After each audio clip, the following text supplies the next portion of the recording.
Entonces, comencemos. Mi nombre es Ezequiel Machado Beizaga, soy ingeniero electromecánico.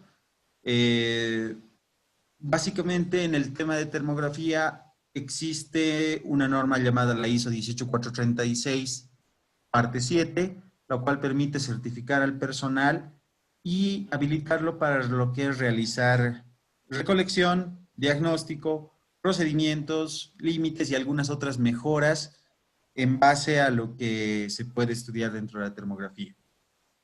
Eh, es importante que nosotros veamos inicialmente el papel de la termografía infrarroja dentro del mantenimiento.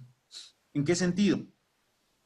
Si ustedes han debido escuchar, existía un término, digo hasta hace poco porque la norma ya no lo reconoce como tal, que es el mantenimiento predictivo.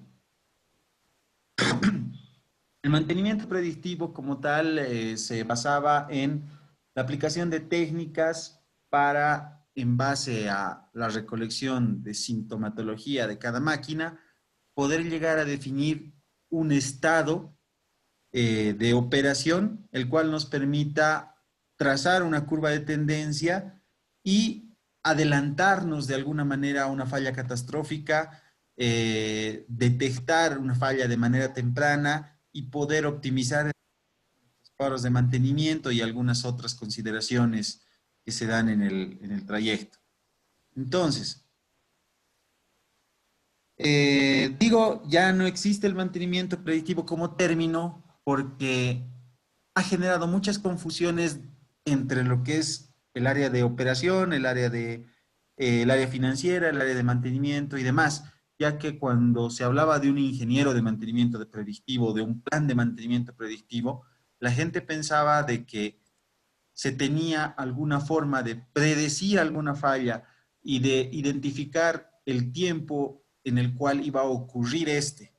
Y muchas veces cuando se implementaba un plan de mantenimiento predictivo y existía una falla, la cual realmente siempre estamos expuestos y existe cierto nivel de correctivo que las empresas deben tener considerado dentro de su presupuesto. ¿Me escuchan, verdad? Porque hay una pregunta en el chat de a quién empieza. Ah, Sí, se perfecto. lo escucha, se lo Se escucha. escucha, se Se escucha. escucha, se escucha. Muy bien. Entonces, eh, como les decía, el mantenimiento correctivo tiene que estar dentro de lo que es la planificación de mantenimiento. Una empresa de clase mundial, como una referencia de benchmarking, puede llegar a tener hasta un 20% de presupuesto de correctivo dentro de su plan de mantenimiento. Eso no es algo que pueda llegar a erradicarse el 100%. ¿Por qué? Porque muchas máquinas no tienen la criticidad que se necesita para aplicar mantenimiento basado en condición o algunas otras técnicas que son costosas. En algún caso, nosotros podemos llegar a comprar dos bombas de iguales características. Las dos bombas tienen el mismo costo en repuestos, tienen el mismo costo en cuanto, perdón, el mismo plan de inspecciones recomendados por fabricante y demás. Sin embargo, una de esas bombas lo pongo para la provisión de agua a mi campamento, el cual si en algún momento se me corta, para mi proceso no es tan crítico. Y la otra bomba la coloco como provisión de agua a uno de los calderos. Entonces, en ese momento es en el que yo difiero el plan de mantenimiento que le voy a aplicar a cada una.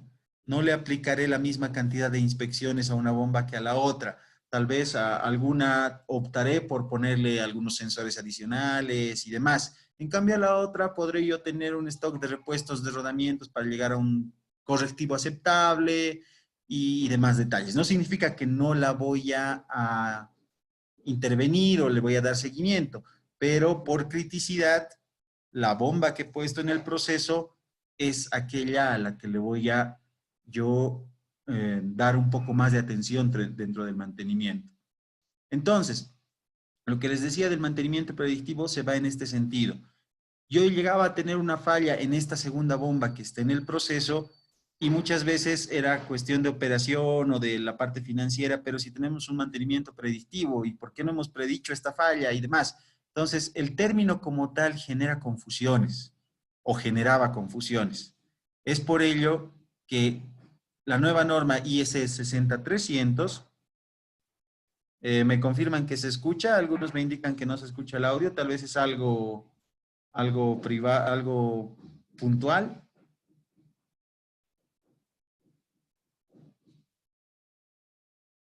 Ya, bueno, entonces Catherine puede que tenga algún problema en su dispositivo. Bueno, la norma ISS 60300 del 2014, a ver, está levantando la mano nuestra compañera, le vamos a ceder un momento.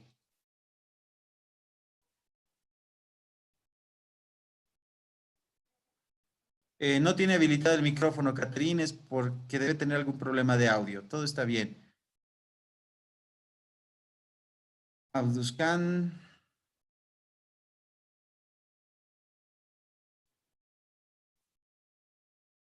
Tampoco tiene habilitado el audio. Es un problema puntual. Yo creo que deberían revisar sus dispositivos. Vamos a continuar para poder abarcar toda la temática. Entonces, como ustedes pueden ver en la parte inferior, la IS 60300 nos divide el mantenimiento, el inicial, dentro de tres grupos, los cuales están en la parte superior, y ya el especializado, que requiere un poco más de inversión y el involucramiento de todas las áreas, no solo mantenimiento, sino desde la alta dirección, en la parte inferior. Sin embargo, todo el mantenimiento le pone como base lo que podemos ver en la parte inferior: limpieza, lubricación, ajustes, verificaciones, calibraciones, reparaciones, renovaciones, nuevas tecnologías, aplicaciones y demás. Es que depende del dispositivo el tema del audio. Eso tendrían ustedes, si están desde un celular, habilitar el audio desde la llamada del dispositivo. Si están en celular, principalmente es el inconveniente. En las computadoras casi no pasa eso. Ya, entonces en la parte superior podemos ver el mantenimiento correctivo, el cual ahora está dividido en dos partes: el inmediato, el cual falla y tengo que realizar la reparación, y el diferido, que entre comillas lo podríamos hablar como un correctivo programado. Yo tengo una falla, tengo un respaldo de esta máquina, o por alguna razón mi proceso puede por un tiempo trabajar sin esa máquina, y traslado este mantenimiento a mi primera parada posible, a la más cercana. Otro tipo de mantenimiento que lo vemos repetido en la parte superior es el preventivo, el primero basado en la operación, el cual, dependiendo a qué tipo de contador vamos a llevar, puede ser por tiempo, mensual, trimestral, semestral, quincenal, puede ser por algún contador específico como horas de operación, números de operaciones, si es que de alguna manera tenemos un relé en un contactor, un interruptor de potencia o demás. Puede ser por número de revoluciones, si es que en algún momento estamos viendo una máquina de baja velocidad. Hay muchas formas en las que vamos a realizar los contadores. Eso depende de cada máquina y de la función que ésta tenga. Y el mantenimiento preventivo basado en condición, que tiene dos etapas. Primero, las técnicas nosotros las programamos. Indicamos dentro del mantenimiento preventivo basado en condición que voy a aplicar termografía cada 3 meses a tales máquinas, vibraciones cada 15 días, termografía, ya dijimos, análisis de lubricantes a mis máquinas críticas de manera mensual, a mis máquinas de segundo grado de criticidad de manera trimestral, y a las otras máquinas en algún caso va a ser directamente al cambio de aceite según recomendaciones de fabricante. Entonces, la primera etapa del mantenimiento preventivo basado en condición es programada, porque yo programo cuando voy a hacer la técnica. Sin embargo, la técnica me va a dar un estado. En función a los límites o a cómo yo gestione la máquina, voy a definir si mi nueva inspección la realizo de acuerdo a programa, o si mi nueva inspección la realizo mucho antes de lo que debería. Es decir, si yo tengo... Ah, muy bien, me alegra que haya entrado Abdul. Si ya tengo un estado de desviación de lo que es un parámetro normal, ya programo una frecuencia menor. Entonces, el mantenimiento preventivo basado en condición lo que busca es ya no realizar las actividades de mantenimiento en base a horas de operación, como va el preventivo basado en la operación o en base a algún contador. ¿Por qué? Si nosotros podríamos tener una recomendación de fabricante de 6 meses, pero tomando el control de los parámetros adecuados, a los 6 meses no tenemos una desviación alarmante o siquiera no tenemos ninguna desviación de la operación normal y podemos extender esto 1, 2, 3 meses de acuerdo a nuestros resultados, a nuestro análisis de tendencia y nuestras técnicas, bienvenido, tenemos un ahorro en costos de mantenimiento y tenemos también unos beneficios adicionales por mantener una máquina en operación, porque ustedes saben que los tiempos de parada reflejan cierto nivel de, dependiendo a la empresa, productividad, producto terminado, energía entregada e incluso tiempo de personal de mantenimiento. Muchos indicadores, muchos KPIs que pueden intervenir en este sentido. Ya más allá, estos tres tipos de mantenimiento lo que hacen es identificar una posible falla. El correctivo ya en la catastrófica, el preventivo trata de evitarle de acuerdo a mantenimientos periódicos y el preventivo basado en condición lo que busca es detectar la falla en sus puntos iniciales. Yendo más allá, los tres de abajo, el mantenimiento proactivo como tal, lo que hace es buscar en base a las fallas previas, realizando una mesa de trabajo entre el personal de mantenimiento, operación y demás, identificar el por qué ha fallado esta vez esta máquina y, ¿ya? Y buscar la manera de eliminar la raíz de esta falla. Puede ser que toda la falla sea por una desalineación, puede ser porque la base no sea lo suficientemente rígida o flexible de acuerdo a lo que tenga que necesitar la máquina, puede ser un problema de una mala aplicación de la lubricación, puede ser un tema de la calidad de energía, pueden ser varias cosas ocultas que están dentro que al final si las eliminamos, nuestras fallas puede que no vayan a desaparecer por completo, pero se presenten con menor frecuencia y algunas ya de por sí con un control mayor no vuelvan a ocurrir. Entonces el mantenimiento proactivo lo que busca es el análisis e identificación de fallas. Sin embargo, esto requiere de una base de datos, de un tiempo de conocimiento de la máquina, de un benchmarking, de conocer otras plantas similares, otras empresas a las que nosotros estamos manejando y ver, a ellos les ha ocurrido esto, muy bien, entonces yo buscaré si tengo este mismo inconveniente. Requiere mucho compromiso del personal en cuanto a las inspecciones a la máquina, en cuanto a la bibliografía, a la lectura, al conocimiento de la operación y otros detalles. El RCM y el TPM, tal vez algunos lo han escuchado, el mantenimiento centrado en la confiabilidad y el mantenimiento productivo total. Son filosofías de mantenimiento mucho más avanzadas, desarrolladas por el lado de la empresa Toyota en un caso y otras ya yendo un poco más allá, nos permite involucrar no solo al área de mantenimiento, sino a la alta gerencia en cuanto a inversiones, capacitaciones y demás, al área de operación, que son las primeras personas que están cerca a la máquina para que por lo menos conozcan en base a la operación continua formas de identificar alguna falla de manera prematura, un cambio en el sonido, un cambio en la temperatura, evaluar si las condiciones de carga de hoy para mañana son las mismas, en las mismas condiciones, si a la misma temperatura hoy estoy produciendo un 80% y mañana estoy un 75%, el porqué de eso. Entonces, el mantenimiento centrado en la confiabilidad y el mantenimiento productivo total y tratan de involucrar a toda la planta, pero requieren una preparación del personal, requieren una capacitación continua, requieren un empoderamiento, requieren un cambio de filosofía. Sin embargo, la filosofía no va desde abajo hacia arriba, la filosofía tiene que venir de arriba hacia abajo. Es posible implementar un TPM y un RCM. El TPM, ustedes han debido escuchar tal vez de las 5 S, las 5 S japonesas, Seiri, Seiton, Seiketsu, Shitsuke, que nos dicen lo primero que tienes que hacer es orden.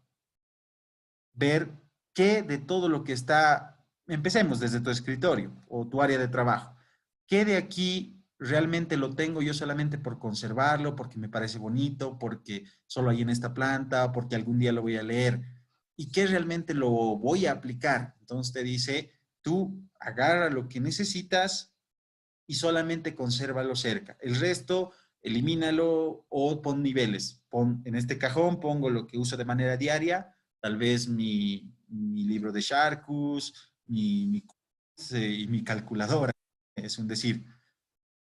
En el segundo cajón pondré lo que uso de manera mensual, un manual de mantenimiento, un manual de lubricación que lo consulto, pero no lo consulto de manera diaria.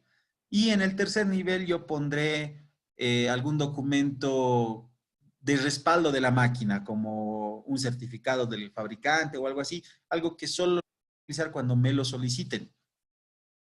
Entonces, la segunda parte ya es la organización. La primera, el orden. La segunda, la organización. El tercero, la limpieza. Ya después viene lo que es la estandarización en base a procedimientos y la disciplina, es decir, mantenerlo en el tiempo. Esas etapas son las primeras del TPM. Más allá ya van un poco a lo que es el mantenimiento autónomo, como decíamos con los operadores y demás. Y sigue un proceso que la verdad no se dejen engañar. Muchas veces vienen personas que te dicen, quiero implementar TPM, lo vamos a hacer en un año. No es un proceso de un año.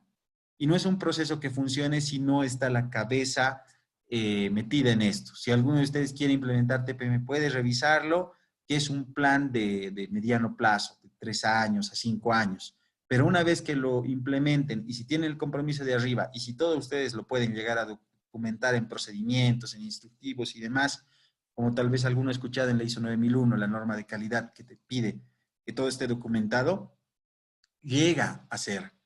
Ustedes han debido ver que muchos mecánicos, para ellos estar sucios por grasa y demás es normal. Sin embargo, existen plantas, principalmente las de fabricación de lubricantes y algunas que otras mineras y cementeras en el Perú, donde tú no ves grasa en las máquinas. Ellos dicen, para diagnosticar la máquina, primero tengo que limpiarla. De ese modo podré identificar dónde están los puntos de fuga, dónde tengo ingresos de contaminantes, si en algún punto tengo derrames, si en algún punto tengo obstrucciones, si esa aglomeración de suciedad me genera sobrecalentamiento. O sea, estas dos tecnologías tienen certificaciones, pueden entrar ustedes a la página del SMRP, esta certifica al personal en RCM y a partir de eso el personal tiene que empezar a trabajar y después de cierto tiempo viene Tubeirland y si tú consideras listo, hace una auditoría a la planta, pero desde la cabeza hasta el último trabajador para ver lo que es el involucramiento y puede llegar a certificar una planta, pero es un proceso muy largo. Bueno, eso comentando para el que preguntaba sobre la implementación. Y finalmente el mantenimiento lucrativo. Hasta hace poco, la verdad, me ha tocado ir a presentar una solución técnica a la parte de gerencia y demás. Entonces les he mostrado todo lo bonito que es, que está funcionando mejor, que tiene mayor eficiencia y todo eso. Pero al ser una charla técnica, los he visto al final no muy convencidos. Sin embargo, ya conversando con otras personas, después fui a estudiar un poco de lo que es contabilidad y economía, no a profundidad, pero sí a lo que realmente necesitamos saber, como modelos, flujos y demás, que les recomiendo que todos ustedes están en el área técnica. Yo sé que los números de manera financiera no es lo nuestro, sin embargo, tenemos que tratar de demostrar a las personas involucradas la parte de ahorro. A los que tienen celular, al costado les salen unos audífonos que llamar a través de dispositivo. Ustedes ponen llamar y se habilita el audio, como si estuvieran en una llamada. Ya, continuemos. Entonces, el mantenimiento lucrativo es traducir toda esa parte técnica a ahorro de energía, ahorro de repuestos, eh, costo de ciclo de vida. Muchas de las empresas en las que estamos actualmente, ustedes deben conocer los procesos de compra se realizan a el postulante con el costo más bajo. En algún caso dicen calidad y costo, ¿no? Pero ¿cómo miden la calidad? Con algunas pequeñas especificaciones, pero si dos o tres cumplen, se van al costo. Entonces, si bien ese costo puede ser menor en esta compra, no sabemos si ese repuesto tiene desventajas en contra de uno que es ligeramente más caro o más caro de manera circunstancial. Pero si nosotros analizamos el ciclo de vida de inicio, es decir, ahorita el activo lo compro en tanto, de aquí a un año voy a gastar tanto en su mantenimiento y repuestos, tanto en su operación y demás, y hago una proyección a 10 años, y en el tema de lucrativo, tal vez algunos de ustedes han escuchado, lo pongo en valor actual neto, el BAN, y calculo el TIR.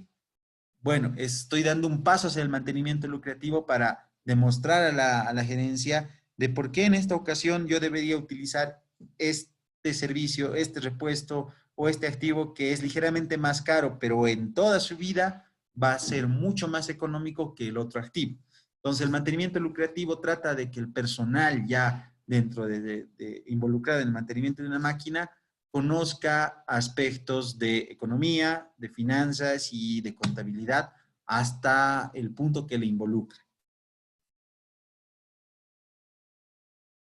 Entonces, actualmente estamos en la cuarta etapa del mantenimiento. Estamos viendo de que la vibración, el análisis de vibraciones ya no es una opción o un lujo, ahora es parte de las empresas, de algunas con monitoreo continuo y demás, de acuerdo a la criticidad de las máquinas, y otras por lo menos tienen colectores portátiles y hacen un seguimiento a sus equipos. Un colector portátil puede ser el inicio para cualquiera de ustedes, y una cámara termográfica básica también puede ser el inicio para implementar un plan de mantenimiento para ustedes. Sin embargo, estos ya no son lujos, son realmente herramientas de trabajo muy certeras que está demostrado que se pagan en el tiempo. El costo-beneficio realmente es muy alto en relación a otras.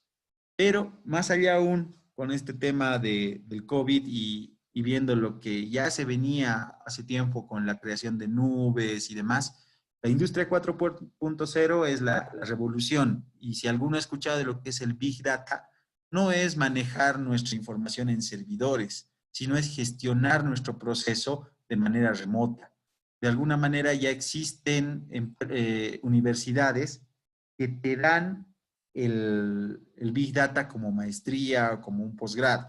Entonces, en la aplicación a lo que es termografía, vibraciones y otras técnicas adicionales, existen ya puntos de monitoreo continuo que te hacen llegar una alarma al celular, estando tú a muchos kilómetros de distancia, te permiten gestionar la máquina, coordinar y demás. Es ahí donde la industria 4.0 apoya. Y finalmente, la norma IS 14764, que nos sitúa el mantenimiento solo en dos partes, el mantenimiento planificado y no planificado, dentro del cual está el basado en condición, en el que tenemos las técnicas complementarias donde entra la termografía. Como ustedes pueden ver, es una de las técnicas base del monitoreo en condición. Y si ustedes ven acá, el análisis de vibraciones ya no está como una técnica de mantenimiento basada en condición, sino está ya como una cápite externo que tiene su propia normativa, su propia regulación, muchas empresas que ya se dedican a esto, y adicionalmente que es la técnica más, no común, diremos, el, la más conocida, la más popular de las técnicas de mantenimiento basado en condición. Y bueno, finalmente, ver que la mayoría de las empresas en nuestro país están en este sector. Vamos a lo mucho a un preventivo, pero por las actividades correctivas que tenemos que cubrir, esto no nos permite subir un poco más allá. Entonces, necesitamos realmente un poco de inversión en por lo menos una o dos personas que estén fuera de este mantenimiento correctivo por un tiempo para ver de planificar actividades que nos permitan salir de este estado actual de mínima eficiencia y por lo menos migrar a la fase uno de un mantenimiento basado en condición y un mantenimiento basado en tiempo, y ya a la larga ir viendo los beneficios y poder llegar a un punto de máxima eficiencia con un mantenimiento basado en confiabilidad y un mantenimiento productivo. Ya. Y esta nos permite identificar las técnicas de mantenimiento, como la termografía que vamos a ver, dentro de una curva que se llama PF, la curva de inicio de falla a falla catastrófica. Aquí a la parte izquierda imaginemos que es una máquina operando en condiciones normales. En este punto tenemos un inicio de falla, el cual vamos a decir por cualquier causa externa. Dependiendo del tipo de falla, existen técnicas que nos permiten identificarlos de manera más temprana. Como por ejemplo el ultrasonido es una técnica en la que pocas personas están desarrolladas, la verdad me incluyo, yo poco conozco del ultrasonido, pero se ha demostrado de que es una de las técnicas que si la aplicas bien, si tienes personal bastante calificado, puede detectar una falla casi en el inicio de la misma. Un poco más allá, el análisis de vibraciones y análisis de aceite pueden llegar a ayudar a detectar casi el 80% de los modos de falla. Bueno, me alegra que manejes, Milton. Hay varias aplicaciones del ultrasonido como detección de fisuras, rodamientos de baja velocidad y demás. Es una técnica que hay que estudiarle bastante. No es tan común las personas que manejan ultrasonido como aquellas que ya ven análisis de vibraciones e incluso análisis de aceite, porque estas técnicas ya tienen bastante normativa, no son muy subjetivas. Tú puedes interactuar, intercambiar y demás información. Y adicionalmente que entre las dos, como vemos, cubren casi el 80% de los modos de falla. Y al cubrir esto, tú puedes, de alguna manera, con una menor inversión, tener un mayor alcance. Se podría decir que el tridente de del mantenimiento preventivo basado en condición son vibraciones, aceite y termografía, porque con las tres puedes llegar a interactuar. Hay algunos modos de falla que tanto vibraciones como aceites te ven, hay otros como aceites y termografía y otros vibraciones y termografía, hay otros que solo aceites primero, hay otros que solo vibraciones primero. Y esto de que estén más adelante en la curva es dependiendo al modo de falla. A veces el análisis de aceite detecta un desgaste de manera más rápida que las vibraciones, porque las vibraciones requieren cierta pérdida de masa o cierto nivel de desalineación, de desfase, de deformación y demás, cosa que el aceite lo ve antes, pero un análisis de aceite jamás me va a detectar desalineación. ¿Me puede detectar desgaste de cojinetes? Sí, pero desalineación como tal de un acople jamás lo va a detectar antes que vibraciones.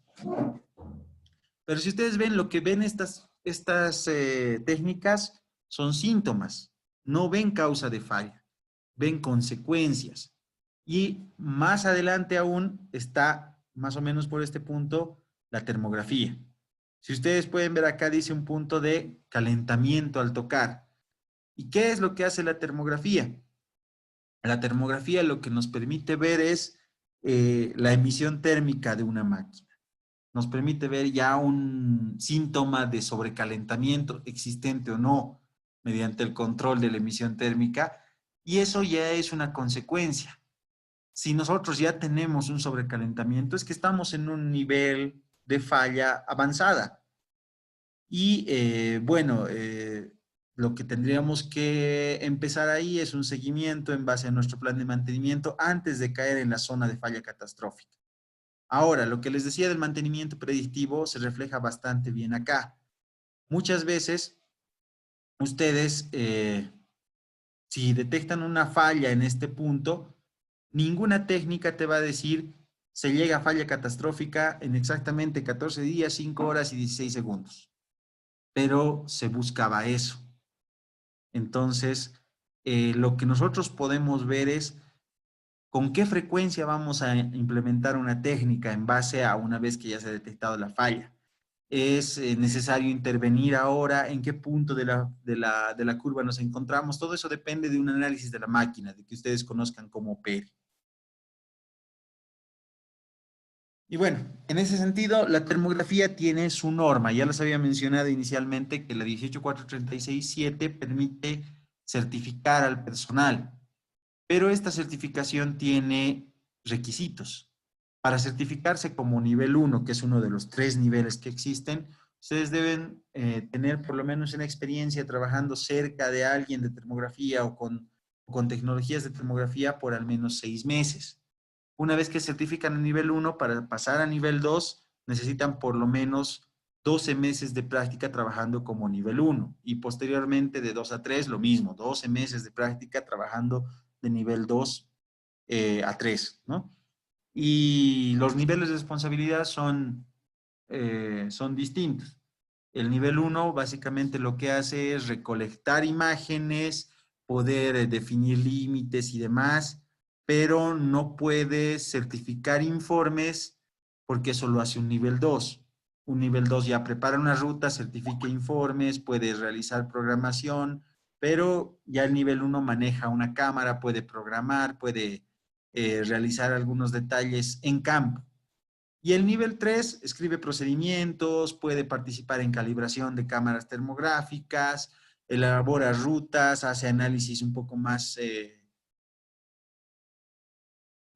profundos de lo que es la termografía. Entonces, eh, un nivel 3 es el que certifica. El curso que se va a dar no es certificable porque no existe ningún nivel 3 en Bolivia de momento. Las empresas que dan certificación normalmente vienen de Perú o Brasil con ITC o con Ademinsa. Y bueno, estos cursos son bastante caros. Un nivel 1 está entre 1.000, 1.200 dólares y demás. Así que yo no les quiero mentir, el curso que les vamos a dar tiene por lo menos un 80% del alcance para una certificación nivel 1, pero no es certificado. Nosotros vamos a tocar todo el tema de lo que es la parte teórica, las cámaras termográficas, la configuración de cámaras termográficas y las aplicaciones. Utilizando cualquier tipo de cámara termográfica, sean las más comunes FLIR, Fluke, dentro de las cuales sí están haciendo algunas consultas en el chat. Yo también considero que FLIR tiene mejor tecnología, pero una Fluke para comenzar y por el tema económico te sirve bastante. Entonces, memoricen eso. Si quieren, yo tengo el resumen de esta norma para ver el alcance de lo que pide en cuanto a capacitación. Por tanto, se los voy a pasar a través del Lilibet, que yo creo que se les va a hacer llegar a los correos o mediante la información que ella les solicite. Y bueno, ya terminando el primer tema, todo esto del mantenimiento se traduce en un concepto. Ustedes han escuchado de la confiabilidad, pero a mí me gusta más el término de fiabilidad, que nos indica probabilidad de que un sistema, equipo, aparato, dispositivo cumpla la función para las cuales ha sido creado o diseñado bajo ciertas condiciones durante un tiempo determinado. Yo creo que es la misión de mantenimiento, no tanto reparar máquinas, analizar fallas y, y corregirlas, sino buscar la manera de que una máquina trabaje de la forma en la que tiene que trabajar, bajo las condiciones en las que tiene que trabajar, por el mayor tiempo posible. Garantizar que siempre se pueda tener un estado de la máquina en ese sentido. Para ello ya nosotros aplicamos preventivo, basado en condición, proactivo, incluso cierto nivel de correctivo, pero nuestro objetivo es la fiabilidad de una máquina. Bueno, una pequeña ronda de preguntas si tienen algo en relación al mantenimiento, antes de pasar ya a lo que es la termografía infrarroja de manera... Hay una pregunta de Jesús, ¿con qué parámetros básicos para una cámara termográfica? ¿Cuál Fluke? Y si fuera otra marca, ¿qué parámetros para iniciar? Primero, las máquinas como tal, y esto ya entrando a lo que es termografía infrarroja, hay un concepto. La termografía no mide temperatura. La termografía lo que hace es recolectar el grado de emisión térmica que tiene un cuerpo. Un cuerpo puede emitir su calor o su energía en forma de calor, pero la cámara termográfica lo que recolecta es esa energía y la traduce a temperatura. ¿Cómo la traduce? Con un concepto que nos vamos a ir adelantando, que es emisividad, que es el grado en el cual un cuerpo puede emitir el calor que éste contiene, reflectividad, que es este cuerpo, aparte de emitir su calor hacia la cámara, está reflejando el calor que viene de otros cuerpos, por lo tanto, un factor de reflexión es, es parte de este cálculo. Otro, la distancia de la cámara al objeto, la temperatura ambiente, la humedad relativa. Entonces, para tú seleccionar una cámara termográfica tienes que considerar qué aplicaciones vas a tener. Si tú compras una de las económicas de FLIR y Fluke, no vas a poder realizar mediciones a 25 metros y demás. Tendrías que realizar a no más de 5, 3, 5 metros, en el mejor de los casos 10 metros para tener una resolución. Porque la limitante es el lente. Y el lente de las cámaras termográficas tiene un límite tecnológico. La mejor cámara en el mundo que existe en este momento es la FLIR T1020. Esta FLIR T1020 es una cámara muy pesada con unos lentes con un alcance de hasta 25, incluso 35 metros. Es una cámara que tiene una resolución de 1.02 megapíxeles. Ustedes vean que en su celular, para imágenes normales, tienen hasta 20 megapíxeles, pero en termografía la mejor cámara tiene 1.02 megapíxeles. Entonces, las iniciales no esperemos que tengan más de 20.000 píxeles o 20 kilopíxeles, que es poco. Normalmente las cámaras pequeñas inician así. Y alguien pregunta el tema de la cámara CAT. Yo he trabajado con esa porque me regalaron los de Fluke una cámara CAT. Es para diversión. No, uno, que ninguna empresa en Bolivia te calibra esa cámara porque no la ven como calibrable. Todos los equipos para hacer mantenimiento basado en condiciones necesitan una calibración anual o bianual, dependiendo a la marca. Esto se hace como una contrastación con un patrón y en Bolivia hay empresas como Helios, como Vidroval, que te hacen la calibración de estas cámaras, pero lo que hacen es una comparación más que calibración. Verifican que esté en el rango que te dice y si no está, bueno, pues la tienen que mandar afuera para hacer el ajuste como tal. El ajuste ninguna empresa en Bolivia de momento lo hace, pero la calibración con patrones, la verificación más que nada, sí se realiza en Bolivia. Y estas cámaras CAT en realidad son un juego, son para práctica, para que tú vayas familiarizándote y demás, para cuestiones muy cercanas, si tú quieres a unos 20 centímetros, 30 centímetros, no es para aplicar. El celular CAT con cámara térmica viene con una resolución, creo, de 2000 píxeles o 3000 píxeles. Si alguno ha trabajado con estas, para baja tensión, para conexiones, puede llegar a servirte para detectar algún punto caliente y demás, pero aplicaciones industriales, no.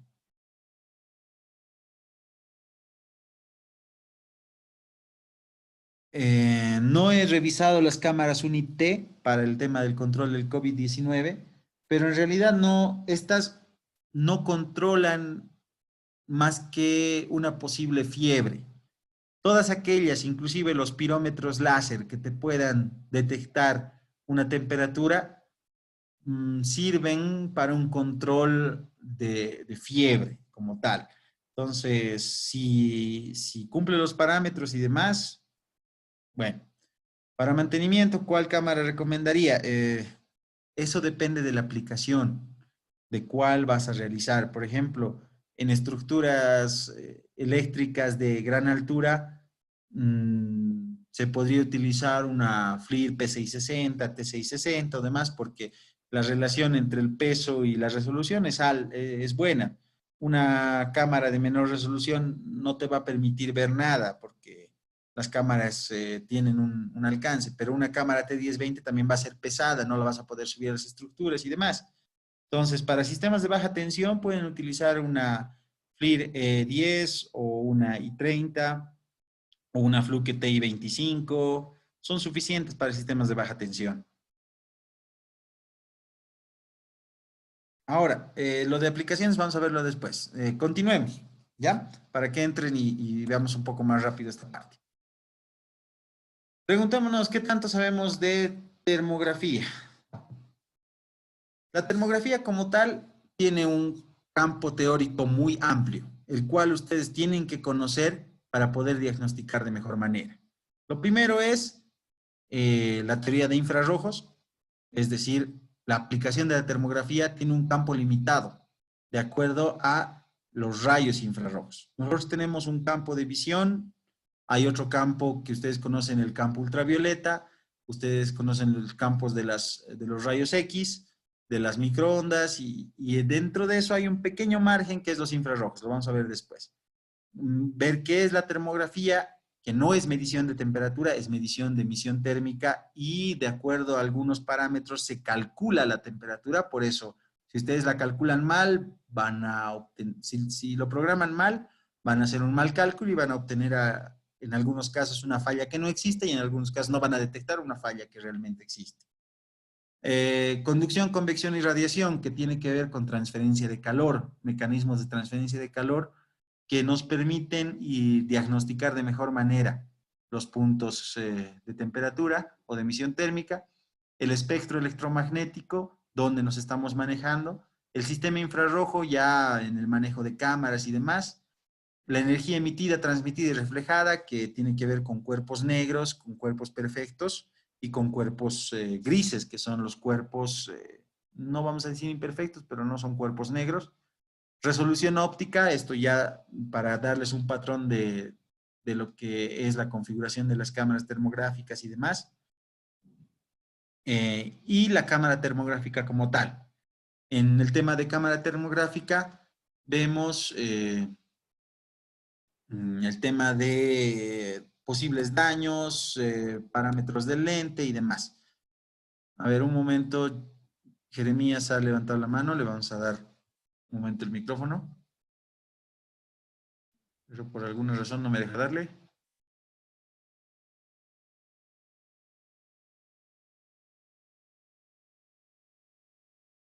¿Puedes habilitar tu micrófono, Jeremías?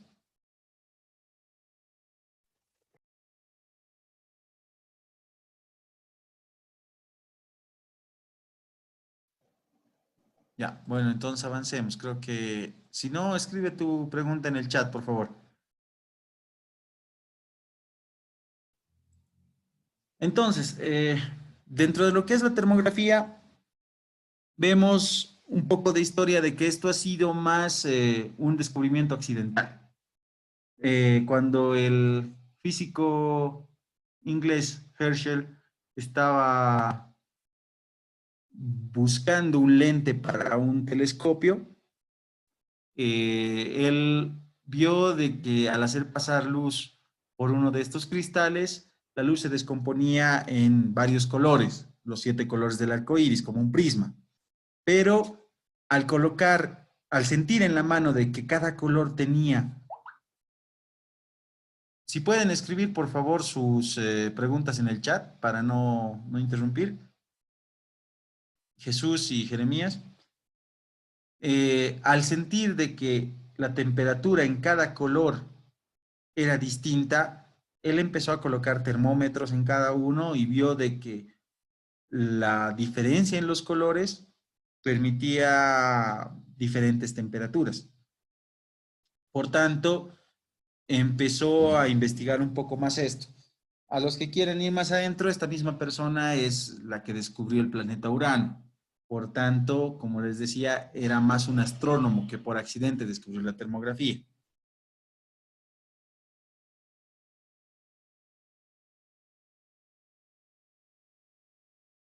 Entonces, ¿qué es lo que se dedujo de esto?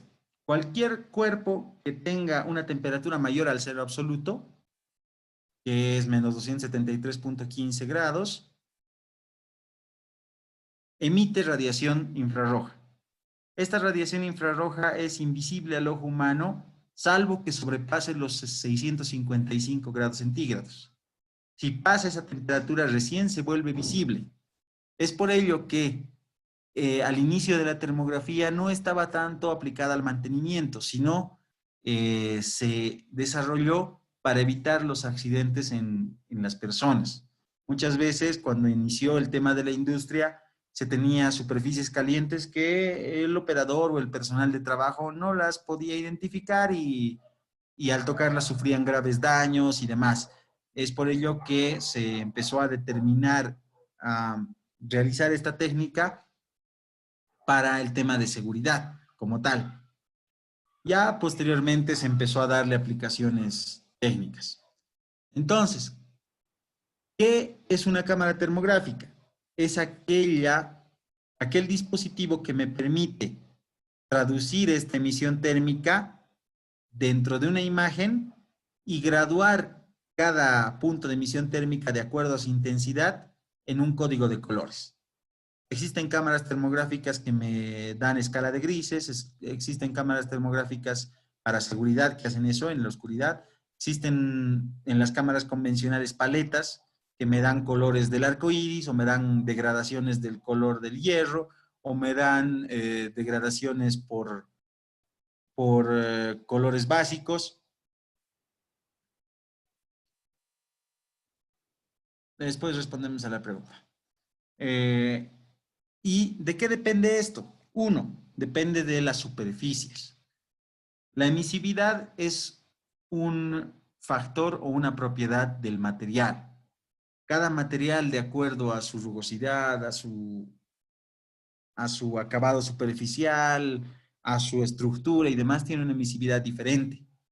Es por ello que, como ustedes pueden ver aquí en la imagen, los ojos son diferentes al material del pelo, la piel que se ve en las orejas son diferentes al material de los ojos y la nariz tiene otra estructura. Por tanto, la emisión térmica que existe en cada uno es diferente. Y es eso lo que hace una cámara termográfica, traducirme la emisión de cada superficie en una imagen. Ahora, ¿cuáles son los beneficios de esta técnica? Primero, ayuda a detectar máquinas que están en operación, en movimiento, o que por su operación tienen un incremento de temperatura.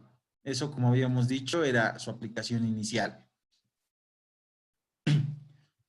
También ayuda a detectar la operación o medir temperaturas de objetos difíciles de alcanzar, que pueden estar en un entretecho, pueden estar a una altura considerable, pueden estar en un espacio cerrado, como es el tema de los cubicales de media tensión. No podemos acercarnos a ellos por un tema de descarga. Nos permite realizar el control de temperaturas o hacer algún mantenimiento a máquinas imposibles de apagar. Necesitamos que sigan en producción, sigan en operación y demás, así que un control que nos permite esa es la termografía. Peligrosos al contacto. Ahorita les respondo esa pregunta. Ya, peligrosos al contacto. ¿Las vibraciones de qué dependen? De un sensor de vibración. ¿Este sensor de vibración tiene que estar cerca o en contacto de la máquina? Sí. Pero ¿qué pasa si esa máquina opera a más de 600 grados?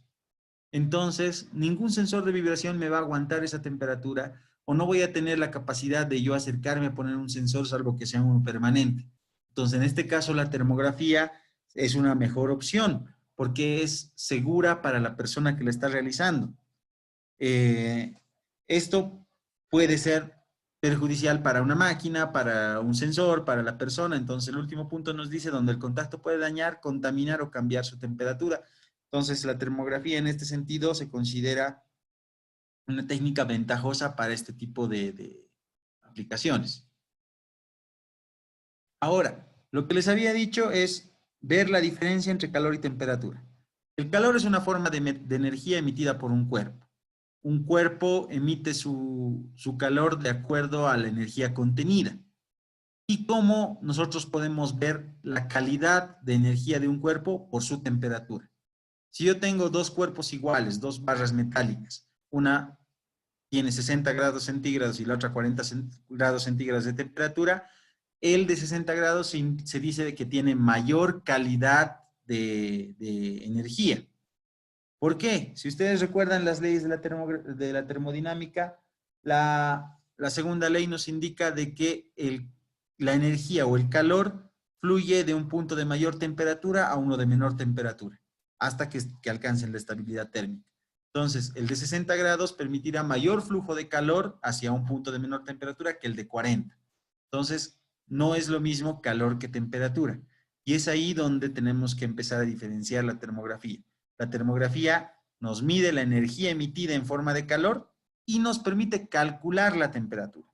Por tanto, el cálculo depende mucho del operador y es ahí donde entra la capacitación en termografía.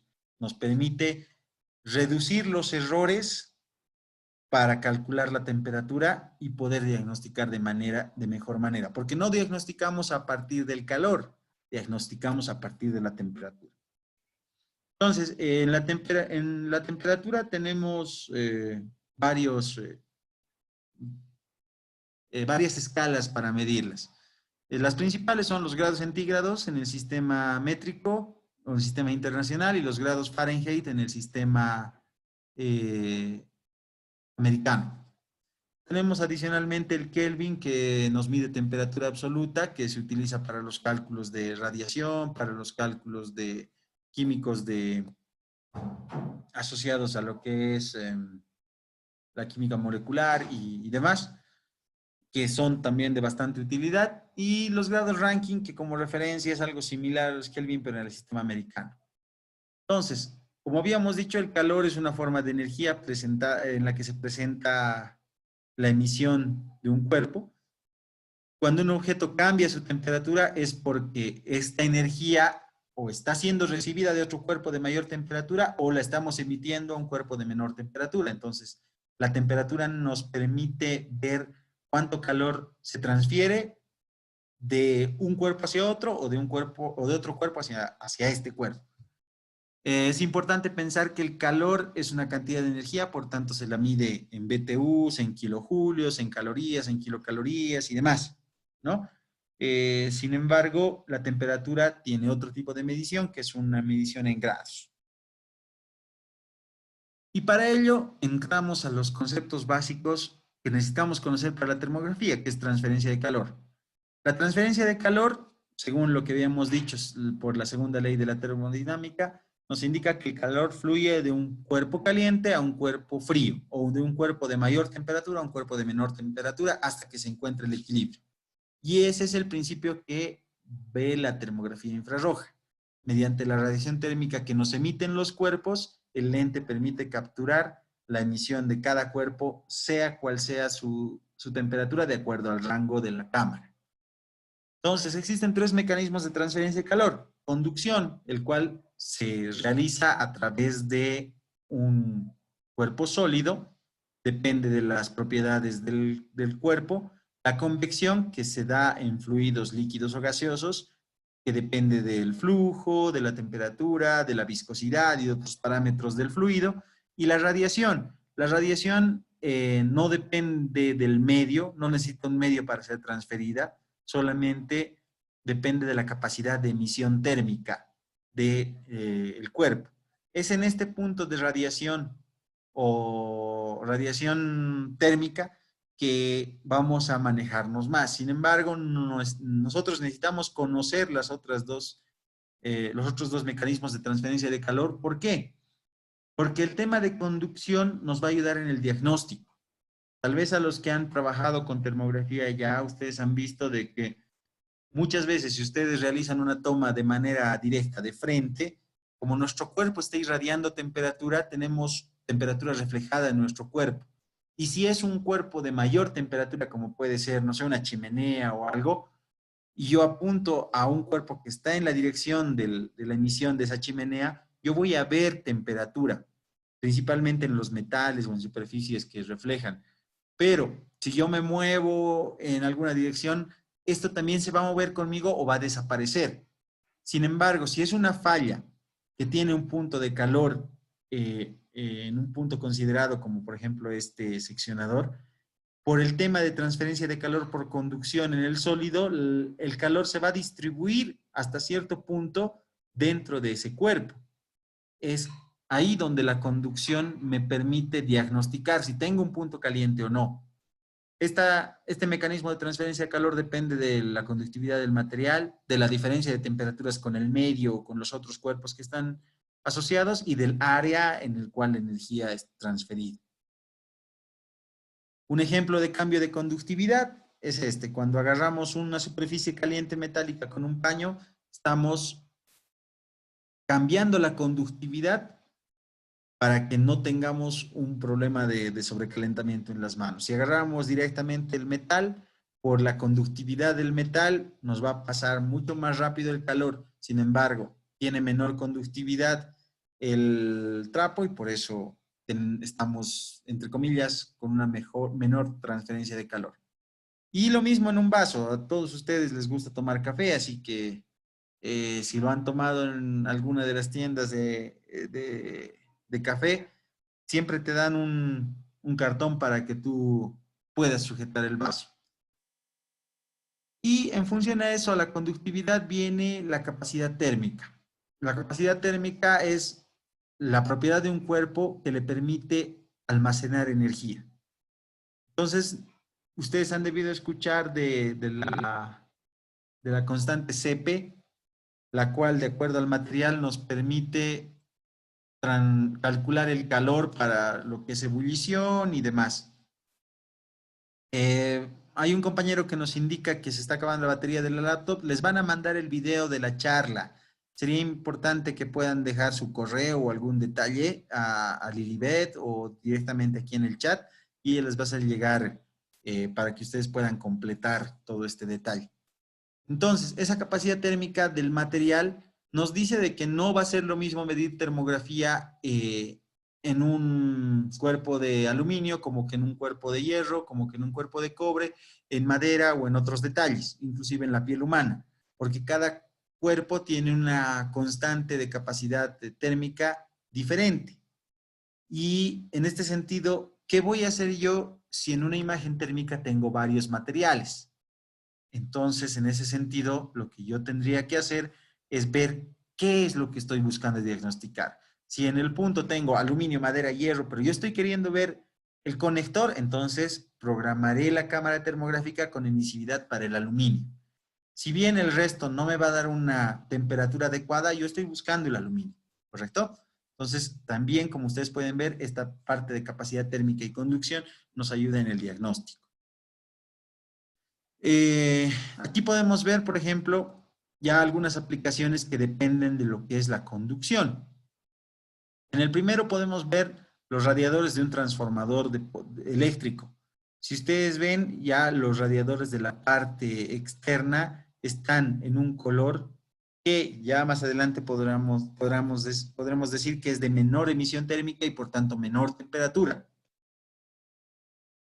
En ese sentido, aquí existe algún inconveniente. Puede que exista una obstrucción acá, un sarro o algo adicional que no esté dejando pasar el aceite caliente que viene de la parte superior hacia la parte inferior.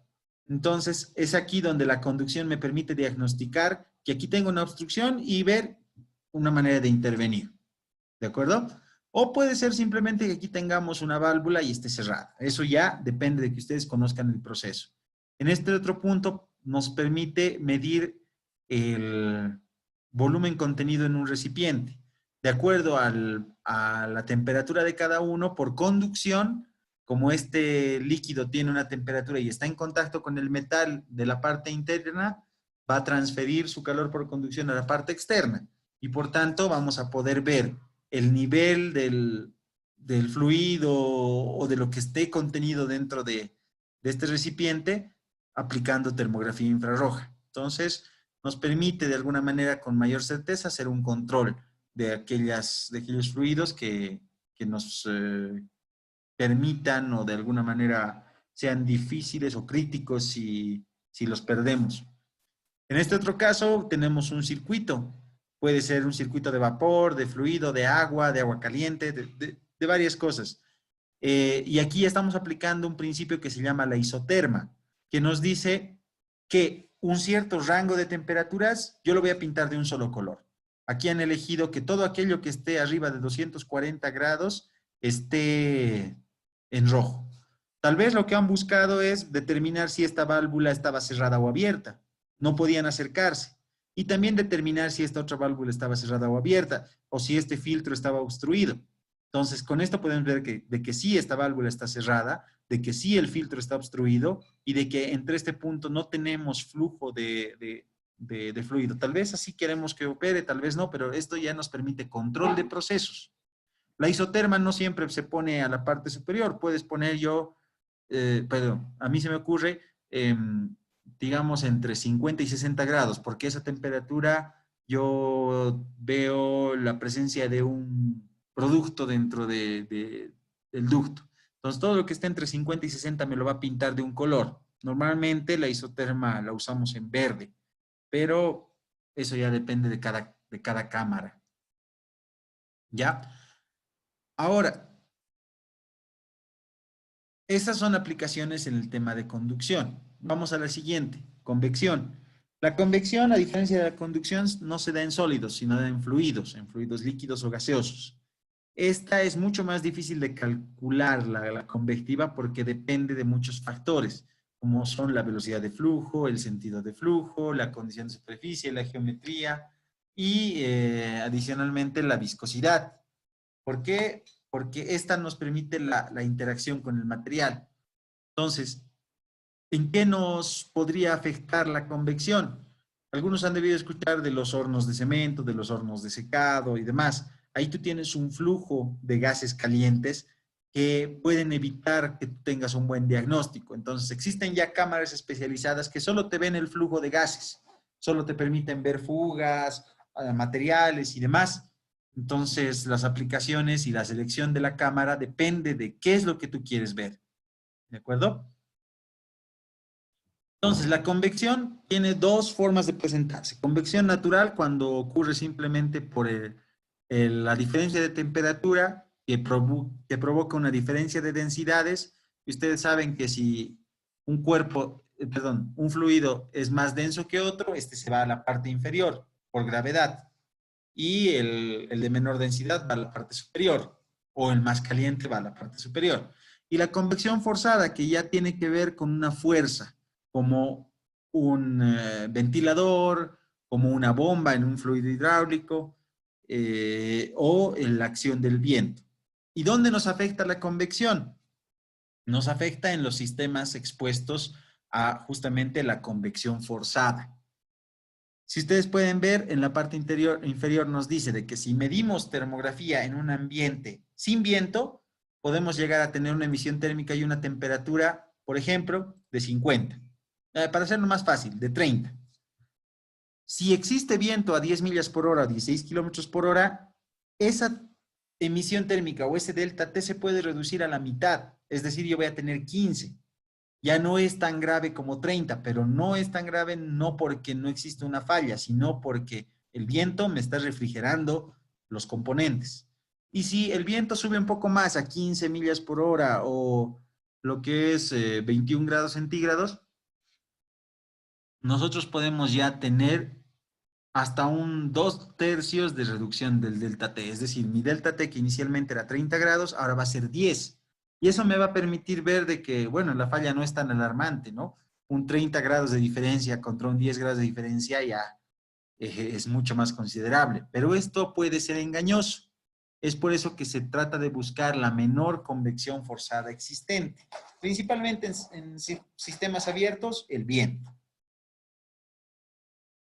Ahora, aquí hay algo más explicativo en este sentido y va a responder la pregunta de uno de los compañeros que me decía hace rato. Ah, me indica Lilibet que va a dejar un link en el grupo de WhatsApp para que se contacten directamente, bueno, aquí también este link, para que se contacten directamente con ella y le pasen los correos, para que no saturemos el chat y no se pierdan las preguntas. Por favor, a todas las personas interesadas, vámonos al link. ¿De acuerdo? Entonces vamos para un poquito refrescar la garganta, vamos a ceder la palabra a Rodrigo. Rodrigo, ¿puedes habilitar tu micrófono?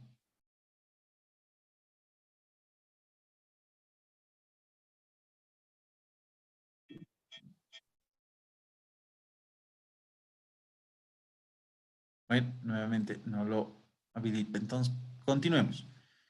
Aquí podemos ver un ejemplo de la convección. Este es un interruptor del tanque muerto, el cual en el mismo circuito, aquí podemos ver la fase central o la fase B, en condiciones de viento de 24 kilómetros por hora, tenemos el conector que vamos a llamar conector 1, porque está más cerca nuestro, a 85 grados Fahrenheit y su conector 2 a 76 grados Fahrenheit. Considerando que es una misma parte del circuito y que la corriente es la misma, deberían tener una misma temperatura, ¿correcto?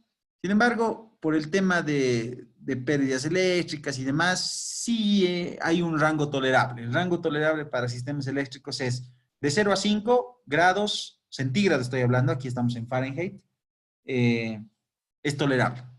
De 5 a 10 es sospecha, entonces ya tengo un incremento de temperatura, puede ser por un desajuste de pernos o algún otro detalle, que como es sospecha puedo dejarlo de lado por un tiempo. Más de 10 grados hasta 20 ya es urgencia, tengo que intervenirlo en el menor tiempo posible y más de 20 grados ya se pone como emergencia y es intervención casi inmediata. Fíjense que acá tenemos una diferencia de 9 grados Fahrenheit y con la fase de al lado tenemos una diferencia de 13 grados Fahrenheit. Sin embargo, si nosotros esperamos a que el viento cese y nuevamente esto se estabilice térmicamente, fíjense que el mismo punto tenía 117 grados Fahrenheit, la diferencia con el punto del mismo circuito llega a ser 22 grados Fahrenheit, comparado con los 9, esto ya ha subido a más del doble. Y entre la otra fase tenemos una diferencia de 36 grados Fahrenheit, lo cual ya ha subido en relación a los 13 a casi 3 veces la temperatura. Es ahí donde la convección puede afectar la imagen termográfica. Ahora, los colores de la imagen no, si ustedes pueden ver acá, un color blanco me daba 85 y aquí un color blanco también me daba 117. Entonces, la cámara tiene un rango. Este rango puede ir de, por ejemplo, la FLIR T660 tiene de menos 60 grados a 2000 grados. Pero como si yo midiera en este rango la cantidad de colores sería infinito, cada cámara tiene dentro de ellas mismas subrangos. Es decir, por ejemplo, la FLIR T660 tiene 3 rangos. Uno primero de menos 60 a 120 grados, un segundo de menos 35 a 300 grados y un tercero de 160 a 2000 grados. Entonces, cuando yo seleccione y vea más o menos a qué temperatura deberían estar mis cuerpos, yo selecciono mi rango, digamos, de menos 35 a 150 grados. Dentro de ellos, yo voy a seleccionar adicionalmente un campo. A ver, los vamos a silenciar un momento. Hay que mencionar de que nuevamente los pobladores de... Ya, perdón, los silenciamos un momento. Yo selecciono un campo, es decir, no voy a utilizar el menos 35 al 150 porque sé que estas máquinas deberían trabajar entre 25 y 60.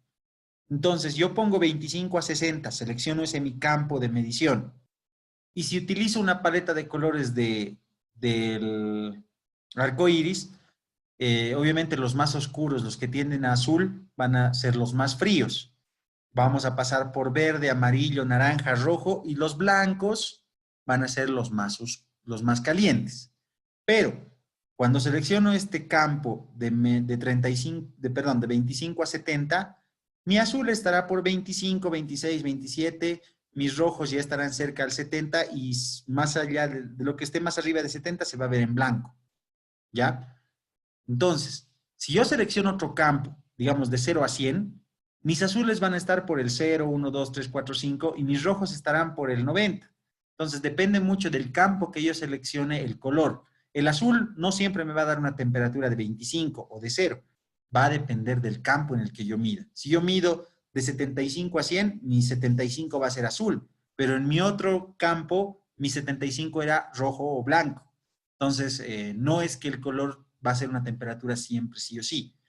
Sí va a ser el punto más frío, el azul y el negro, el morado y demás, pero dependiendo al campo va a depender su temperatura. Eso respondiendo a una de las preguntas que hicieron hace rato, que vale la pena aclarar. Ya pasando al tercer tipo de mecanismo de transferencia de calor, que es la radiación, que es en la que nos vamos a concentrar. Esta depende de la radiación electromagnética. ¿Y qué es la radiación electromagnética? Son ondas, que dependiendo a su longitud de onda, que sea onda corta, onda más larga, va a emitir cierto nivel de radiación y por tanto mayor o menor temperatura. Una onda más corta tendrá mayor temperatura, una onda más larga, perdón, una onda con una longitud de onda más pequeña será de mayor temperatura y una longitud de onda más larga tendrá menor temperatura. ¿Ya? Entonces, todas estas ondas se mueven a la velocidad de la luz. Un ejemplo de un cuerpo radiante es el Sol. Está a una distancia muy grande, pero aún así sus ondas viajan a la velocidad de la luz, llegan a la Tierra y dependiendo a, se puede decir, la altura de la superficie, el grado de intensidad, si hay nubes o no hay nubes, llegan con un cierto nivel de radiación y con una diferente temperatura. Ahora, esta radiación infrarroja, entre comillas, no es dañina, ¿no? Toda la emisión térmica de los cuerpos no es dañina, pero sabemos de que si miras directo al sol puedes dañar tus córneas, ese ya es otro tema. Para la radiación, para la termografía como tal, no es dañina. No puede ser vista por el ojo humano, pero sí se siente en la piel. Hemos dicho de que se ve a partir de los 655 grados centígrados. Antes de eso no la podemos ver. Y todo cuerpo que tenga más temperatura que el cero absoluto emite esta radiación. Ahora, como ya les había dicho, mayor temperatura, más corta la longitud de onda, mayor la radiación térmica. Por tanto, esto nos va a permitir ver lo que realmente es el alcance de la termografía infrarroja. Si ustedes pueden ver acá, en la siguiente imagen vamos a verlo mejor. Si ustedes pueden ver acá, aquí ustedes tienen un micrón, que es la millonésima parte de, del metro, ¿no? Eh, esta unidad de medida de longitud de onda nos permite ver el campo de aplicación de la termografía. La termografía solamente se puede aplicar a longitudes de onda de 0.8 micrones a 20 micrones. Ahora, como hemos visto, aquí existe un campo también. La región de medición infrarroja no, las de cámaras de baja tecnología nos van a medir en un campo menor. Las cámaras de mayor tecnología tal vez llegarán a cubrir de 0.8 a 20 micrones, pero lo que nos interesa más que nada está en el medio. Normalmente entre 4 y 12 micrones es que se tiene la mayor cantidad de emisión térmica de los materiales existentes. Entonces, fíjense que más allá tenemos ondas, por ejemplo, las ondas de TV ya son en centímetros, las ondas ultravioletas o la radiación ultravioleta está por debajo del micrón, los rayos X están mucho más abajo, los rayos gamma mucho más. Entonces, el campo de aplicación de la termografía es poco en relación a lo que se tiene, pero es suficiente para los materiales existentes en la industria. Solamente para conocimiento, la longitud de onda para una temperatura como la que es del Sol es menor a un micrón. Por tanto, las cámaras termográficas, como les había dicho, se manejan entre 4 micrones hasta 12 micrones por lo general o hasta 20 micrones en el peor de los casos. Es por eso que esta es una restricción. La mejor cámara, como les había dicho, la T660 y la T1020, solo me permiten ver 2000 grados. Y el Sol como tal tiene más allá, tiene cerca de 3000 grados centígrados o 3000 grados Kelvin, pero bueno, la diferencia es poca ya en ese rango. Entonces, había uno de ustedes que me preguntaba, ¿cómo puedo yo descalibrar mi pirómetro o mi cámara termográfica? Fácil, la apuntas al Sol y perdiste el lente o perdiste la calibración del lente e posiblemente puede que lo hayas dañado para siempre. Entonces, no es conveniente apuntar a temperaturas mayores que te da el rango. Si tú revisas el pirómetro, tiene un valor mínimo y valor máximo de medición. Si le apuntas a uno que con seguridad tú sabes que está más allá de la temperatura máxima, tienes muchas posibilidades de descalibrar. Pero si lo apuntas al sol, con seguridad ya tienes una descalibración residual. Espero que eso responda la pregunta. Vamos más allá. Como les decía, las aplicaciones generales, inclusive de las cámaras en general, 8 a 14 micrones. Algunos materiales como el plástico, el vidrio y demás tienen menos de 5 micrones. Por eso las cámaras de alta tecnología me dicen que si se mira accidentalmente por un segundo le afecta mucho. No. O sea, si tú pasas por el sol de alguna manera así rápida, no hay problema. Pero si le apuntas y quieres medirlo, por alguna razón te quedas por unos 5 o 10 segundos ahí, sí afecta bastante.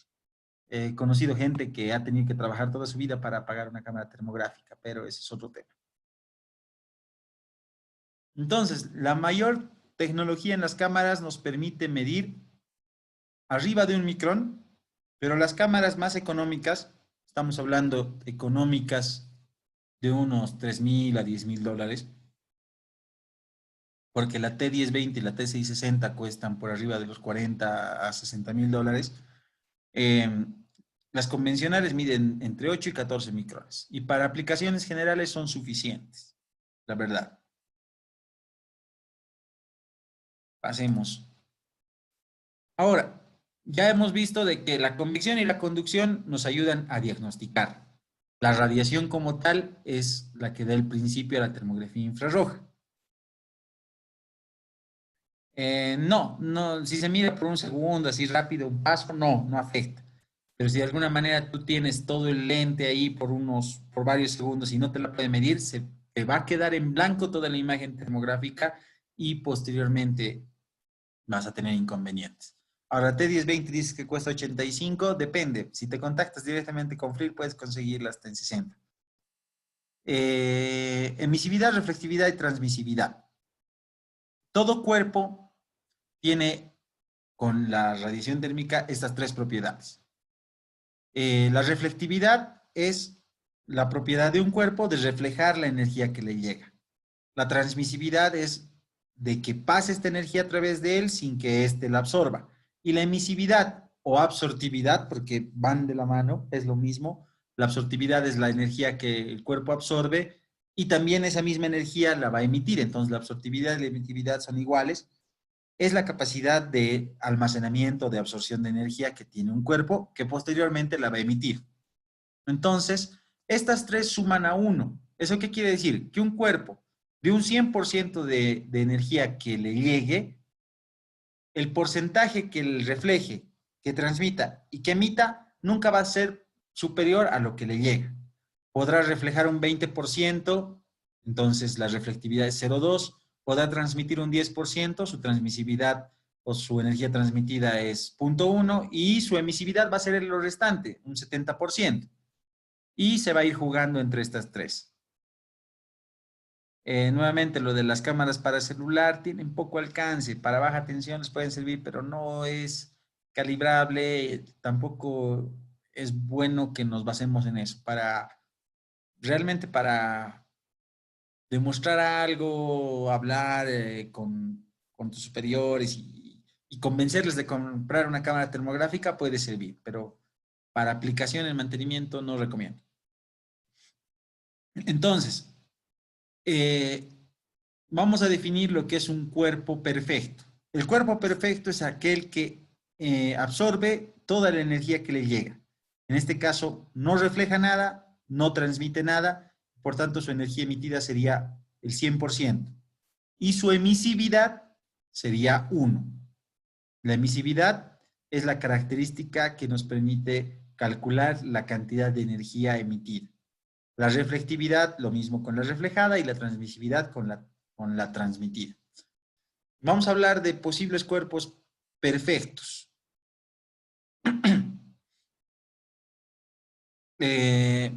Vamos a hablar de posibles cuerpos perfectos. Un cuerpo perfectamente reflejante sería un espejo, pero no existe un cuerpo 100% reflejante, siempre absorben algo. Pero vamos a hablar de un espejo ideal. El espejo hace que la reflectividad sea 1, transmisividad 0 y emisividad 0. Vamos a hablar de otro cuerpo perfecto de transmisividad. Sería un vidrio completamente transparente, pero todos sabemos de que hasta el vidrio mejor pulido te refleja un poco, pero en el hipotético caso, transmisividad 1, emisividad 0, reflectividad 0. Y el que nos interesa, un cuerpo negro que se le llama emisividad igual a 1. Ahora, estos tres factores también tenemos que conocerlos bien. ¿Por qué? La transmisividad en termografía la eliminamos, porque todos los cuerpos que medimos y que nos interesa saber su temperatura, ninguno deja pasar el calor. Lo absorben y harán transferencia de flujo, pero ninguno lo deja pasar sin absorber. Y reflejarán una parte. Entonces, los conceptos, esta T se elimina de la ecuación, porque es solamente para condiciones ideales y condiciones teóricas, y se dice que reflectividad más emisividad es igual a 1. Y ahí es donde nosotros tenemos que tener cuidado. La reflectividad depende mucho de un foco externo que tenga una temperatura muy alta. Entonces, aquí influye mucho los cuerpos celestes y la hora de medición de la termografía. El Sol es un cuerpo que si tú tienes ambientes a la intemperie, nos va a afectar mucho por el tema de reflectividad. Es por eso que en sistemas abiertos, a excepción de las estructuras de transmisión que les voy a explicar luego por qué, se recomienda medir o entre las 5 y 7 de la mañana o entre las 7 y 9 de la noche. Pero normalmente se miden por la noche. ¿Por qué? Porque ustedes saben de que hay mayor carga. Se habla de una hora pico por la noche. Pero podría ser mucho mejor porque entre las 5 y las 7 de la mañana y las 7 y las 9 de la noche, los cuerpos celestes, el ambiente, las auroras y todo lo demás permiten reducir la energía reflejada y tomar una mejor emisión térmica. Hay que considerar el viento. Ahora, les decía que las estructuras de transmisión de energía no las medíamos de noche. ¿Por qué? Por seguridad del personal. Muchas estaban en sectores alejados que al salir tenía riesgo o en la parte de la Amazonía donde yo trabajé tenía riesgo de animales, insectos, picaduras y demás. Entonces, las hacíamos en el día.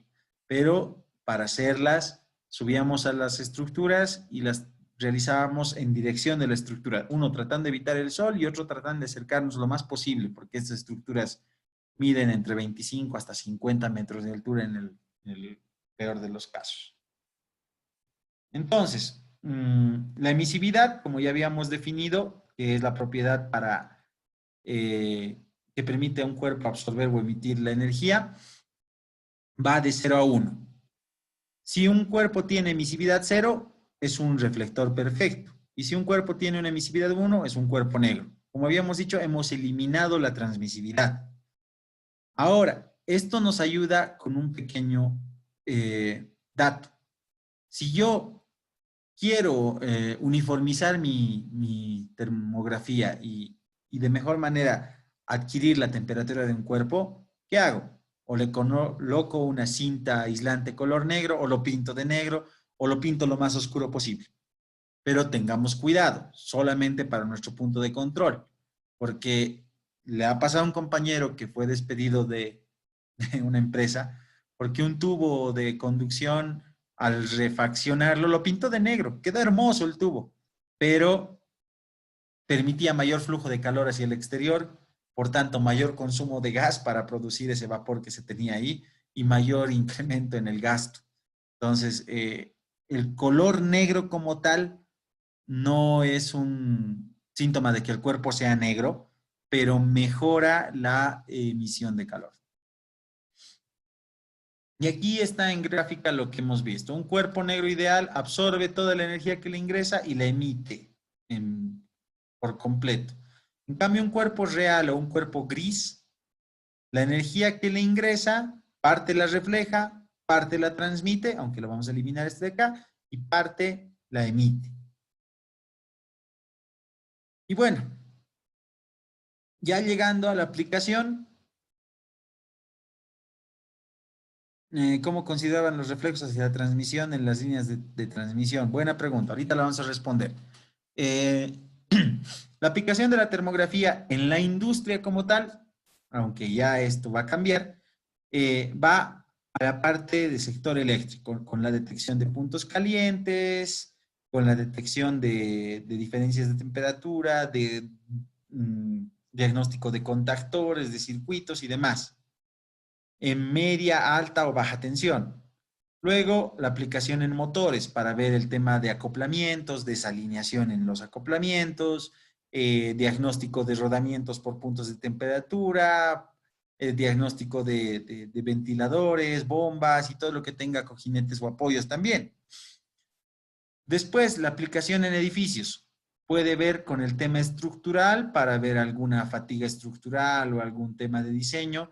Puede ver con el sistemas de ventilación y aire acondicionado para ver fugas de calor, aislaciones y demás. Puede ver para el tema de edificios si tienes tus pisos radiantes y demás. Para diagnósticos de chimeneas si tienes fisuras, fugas de calor, algún debilitamiento del material. Y para procesos, para detectar válvulas, para detectar algunos otros detalles. ¿Ya? En el tema de procesos nos puede ayudar con torres de enfriamiento, nos puede ayudar con varias otras cosas. Pero yendo más allá, hay aplicaciones en veterinaria, principalmente en aquellas que utilizan animales que realmente son muy valiosos, como por ejemplo en las carreras de caballos. Les voy a mostrar a los que participen del curso las aplicaciones para el diagnóstico de cascos de caballos, para ver si hay alguna fractura, diseño, porque ustedes saben que al casco se le pone herradura, pero la herradura tiene que estar controlada y más aún si es un caballo de carreras, porque cuando el caballo pierde el casco no hay donde poner herradura y el caballo tiene que ser sacrificado o ya no sirve en realidad el caballo como tal. Tiene aplicaciones como ahora para la medicina, para detección del cáncer de mama y otros detalles que lo vamos a ver en el curso. Y hay aplicaciones en la electrónica para ver tableros de circuitos, hay aplicaciones en la robótica, hay aplicaciones en seguridad. Existen cámaras que ven la termografía en color blanco y negro para detectar, bueno, como es por seguridad, para detectar ingresos, robos, movimientos, para detectar fugas de gas también. Entonces, la aplicación es bastante amplia. Ahora, toda la reflexión de la luz, todas las cámaras tienen la consideración de temperatura reflejada. Como habíamos dicho al principio, la cámara termográfica nos mide la emisión térmica, pero nos permite colocar algunos parámetros para traducir todo esto a temperatura. ¿De acuerdo? Entonces, al traducir a temperatura, nosotros le ponemos parámetros como temperatura reflejada, que es una de ellas, como distancia al objeto, emisividad del cuerpo y, perdón, y temperatura ambiente. Al nosotros colocar la temperatura reflejada, estamos corrigiendo ya ese valor de emisión. ¿Y cómo se hace esto? Los termógrafos que vayan a campo tienen que llevar consigo un cuerpo de papel aluminio, ya sea circular, cuadrado. La idea es que ustedes puedan enfocar la cámara y cubrirla toda con toda la imagen dentro del papel aluminio. ¿Por qué? Porque el papel aluminio nos da una reflexión casi al 100%, pero este tiene que estar arrugado.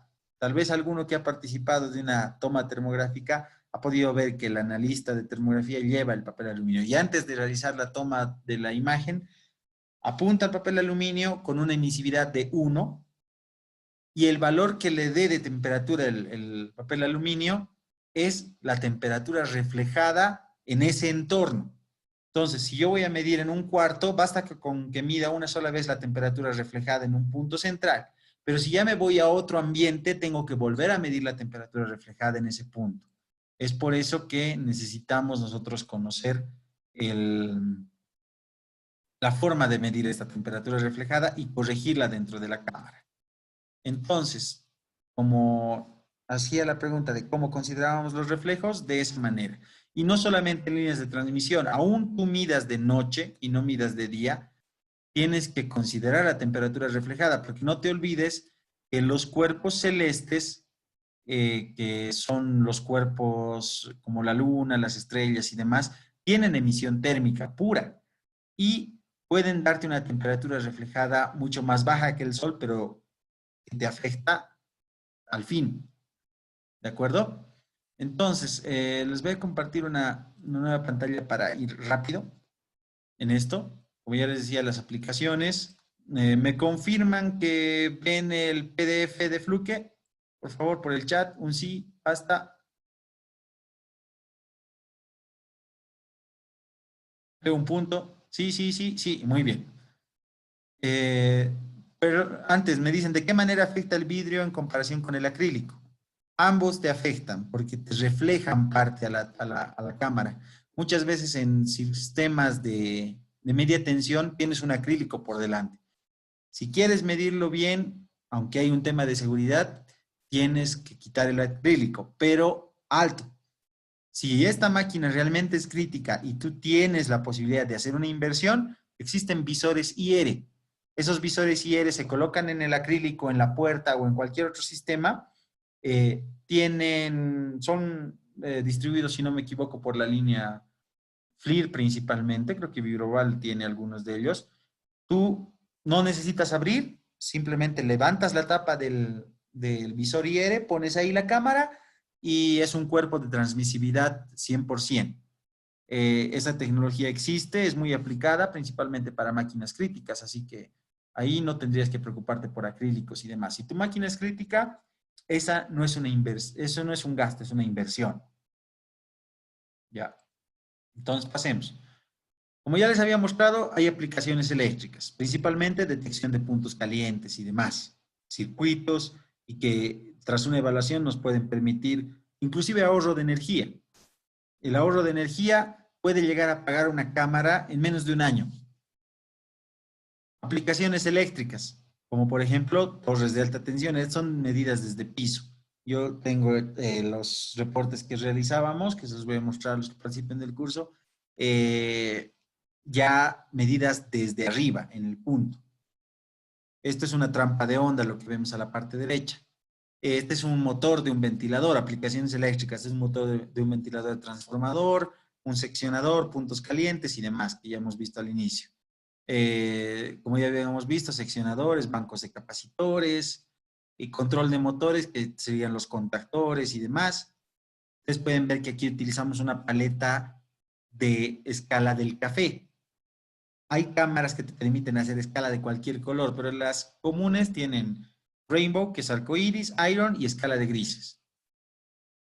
Tableros eléctricos, aplicaciones eléctricas, como les había mostrado hace rato, un transformador cuyo radiador tiene obstrucciones. Para los reportes, software de análisis. Hay un software libre que es el Thermacam 2000. Es muy bueno. La verdad es que es compatible con casi todas las cámaras. Obviamente Fluke tiene su Smart View, que no es malo, pero solo permite los archivos Fluke que están en SB2. Y FLIR tiene el FLIR Tools, que también no es malo, pero solo permite los formatos de imagen que maneja FLIR. El Thermacam 2000 es un poquito antiguo, pero permite casi todas. No me he encontrado ningún tipo de imagen, ninguna cámara que no me permita traducirlo. Eso para la pregunta del software. Ahora, nuevamente aplicaciones eléctricas, que es por lo que más está conocido esto. Sin embargo, ya les decía que tenemos aplicaciones en procesos para ver estado de válvulas. Si una válvula no cierra al 100%, me va a permitir paso y eso va a ser un flujo, perdón, me va a ver por conducción un incremento de temperatura.